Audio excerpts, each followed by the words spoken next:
This channel does not promote any violent, harmful, or illegal activities. All content provided by this channel is meant for an educational purpose only.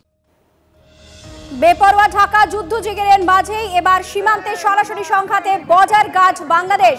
Nadia থেকে মালদা একাধিক সেক্টরে প্ররোচনা বিজিবির। মালদার বৈষ্ণবনগরে বিএসএফকে কাঁটাতার দেওয়া নিয়ে তীব্র উত্তেজনা। বিএসএফকে ফেন্সিং দিতে বাধা দেওয়ার অভিযোগ উঠছে বিজিবির বিরুদ্ধে। भारत माता की माता की वंदे मातरम वंदे मातरम थोड़ा बांग्लादेशी इसको तैयारी करबो श्री राम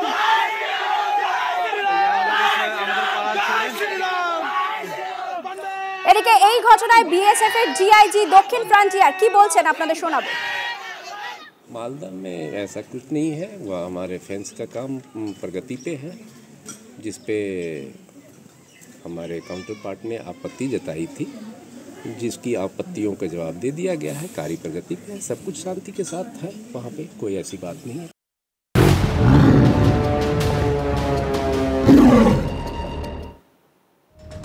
এদিকে বাঘের আতঙ্ক যেন কোনোভাবেই পিছু ছাড়ছে না। কুলতলিতে বাঘের আতঙ্ক, শ্রীকান্তপল্লীর পাশাপাশি নতুন করে অম্বিকানগর এলাকাতেও আতঙ্ক। বৈকুণ্ঠপুর পঞ্চায়েতের শ্রীকান্তপল্লীতে ম্যানগ্রোভের ঝোপে এই মুহূর্তে লুকিয়ে রয়েছে বাঘটি।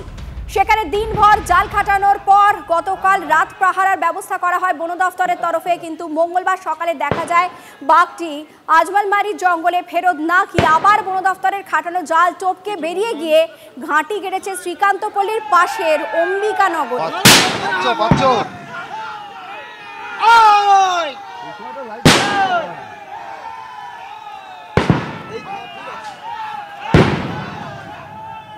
তারা যখন তাড়া দিতে শুরু করবেন, সেই তাড়া খেয়ে যাতে ততক্ষণ না পর্যন্ত বাঘ নদী পার করে, অর্থাৎ এই যে সামনের যে নদী আমরা দেখতে পাচ্ছি সেই নদী পার করে ওপারের যে আজমলমারি 11 নম্বর জঙ্গল রয়েছে সেই জঙ্গলে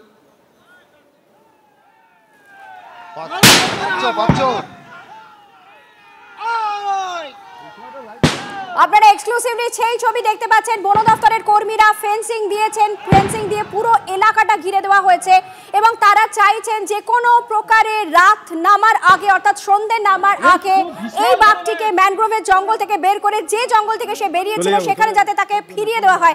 একই সঙ্গে তিনটে ছবি আপনারা দেখছেন, একদিকে ফেন্সিং এর কাজ চলছিল সেই সময় ছবি দেখছেন বাঘের পায়ের ছাপ, যেটা দেখে আতঙ্ক ছড়ায়। তার কারণ বাঘের দেখা মেলেনি, কিন্তু বারবার বাঘের পায়ের ছাপ দেখা গিয়েছে। আতঙ্কিত হয়ে পড়েন গ্রামবাসীরা। অন্যদিকে একসঙ্গে গ্রামবাসীরা জড়ো হয়ে দেখছেন কিভাবে ফেন্সিং এর কাজ চলছে। বিভিন্ন ধরনের টোপ সকাল থেকে দেওয়া হয়েছে, পটকা ফাটানো হয়েছে যাতে সে ভয়ে বেরিয়ে যায়, কিন্তু না, ভয় সেখান থেকে সে বেরিয়ে অন্য জঙ্গলে যায়নি। এইবার ছাগলের টোপ, ছাগল নিয়ে আসা হলো যাতে সেই টোপ গিলে অন্তত তাকে দেখা যায় বা তাকে অন্য জঙ্গলে স্থানান্তরিত করার ব্যবস্থা করা যায়, কিন্তু এখনো পর্যন্ত তার টিকি পাওয়া যাচ্ছে না। সে ঘাপটি মেরে ওই ম্যানগ্রোভ জঙ্গলের মধ্যেই বসে রয়েছে।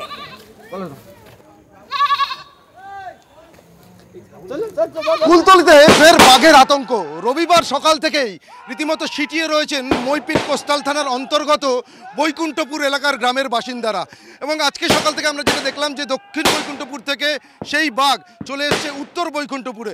সকাল থেকে প্রায় 12 ফুট উচ্চতার লাইলন এবং স্টিলের ফেন্সিং দিয়ে প্রায় 1.5 কিলোমিটারেরও বেশি গ্রাম লাগোয়া যে ম্যানগ্রোভ জঙ্গল রয়েছে সেটা ঘিরে ফেলা হয়েছে। এবং তারপরেই এই মুহূর্তে যেটা আমরা দেখতে পাচ্ছি যে বনকর্মীরা সেই চারিদিক থেকে যে ফেন্সিংয়ের চারিদিক থেকে ঘিরে বাজি ফাটিয়ে, চকলেট বাজি ফাটিয়ে বাঘকে নদীর ওপারে, অর্থাৎ এই যে মাকড়ি নদী যেটা স্থানীয় গ্রামবাসীরা বলছেন, সেই মাকড়ি নদীর ওপারে যে আজমলমারি 11 নম্বর জঙ্গল রয়েছে সেই জঙ্গলে যাতে চলে যায় বা তাকে তাড়িয়ে দেওয়া যায় সেই চেষ্টাই কিন্তু চালানো হচ্ছে। এবং তার জন্যে অনবরত এই যে গোটা ফেন্সিংয়ের চারপাশ থেকে বনকর্মীরা ঘিরে রেখে তারা কিন্তু একের পর এক বাজি ফাটিয়ে যাচ্ছেন, তার সঙ্গে জোরে চিৎকার করা হচ্ছে। অর্থাৎ এই সমস্ত বাজির শব্দে এবং চিৎকার চেঁচামেচি শুনে বাঘ যাতে তার নিজের যে জঙ্গল অর্থাৎ আজমলমারি 11 নম্বর জঙ্গল যেখান থেকে সে এই গ্রামে এসেছিল বলে মনে করছেন বন দপ্তরের কর্মীরা বা আধিকারিকরা, সেই জঙ্গলেই যাতে যে ফিরে যায় সেই চেষ্টাই কিন্তু করা হচ্ছে। এবং দ্রুততার সঙ্গে সেই চেষ্টা চালানো হচ্ছে, কারণ কিছু সময়ের মধ্যেই সন্ধে নামবে। সন্ধ্যের আগে সেই বাঘকে যাতে গ্রাম থেকে, গ্রাম লাগোয়া এই জঙ্গল থেকে এই মাতনি নদী পার করে অন্য দিকের যে জঙ্গল সেখানে যাতে পাঠিয়ে দেওয়া যায় সেই চেষ্টা জোর কদমে চালানো হচ্ছে। তার জন্য গ্রামের বাসিন্দাদের নিরাপদ দূরত্বে সরিয়ে রাখা হয়েছে, নদীর ওপরে নজর রাখছেন বনকর্মীরা। কতক্ষণে সেই বাঘ নদীর ওপরে যায়, নিজের আগের জায়গাতে ফিরে যায়, সেটাই কিন্তু এখন দেখার। ক্যামেরায় সুদেবের সঙ্গে সুপ্রিয় গুহ, TV9 বাংলা, কুলতলি। কিছু আনা হলো কেন? ওই বাঘ ধরা হয় বলে। খাঁচায় খাঁচায় খাঁচায় দেওয়া হয় বলে। খাঁচায় কি দেবেন? খাঁচায় কি দেবেন? ছাগল দেবো। কি জন্য ছাগল কেন দেওয়া হবে? বাঘ ধরার জন্য। আচ্ছা আচ্ছা। বাঘ এখনো জঙ্গলে আছে? হ্যাঁ, বাঘ এখন জঙ্গলে আছে। মানে বন দপ্তরের কর্মী যে বাজি ফাটি ফাটালো এখনো যায়নি? না না, এখন যায় না, ওখানে এখানে আছে।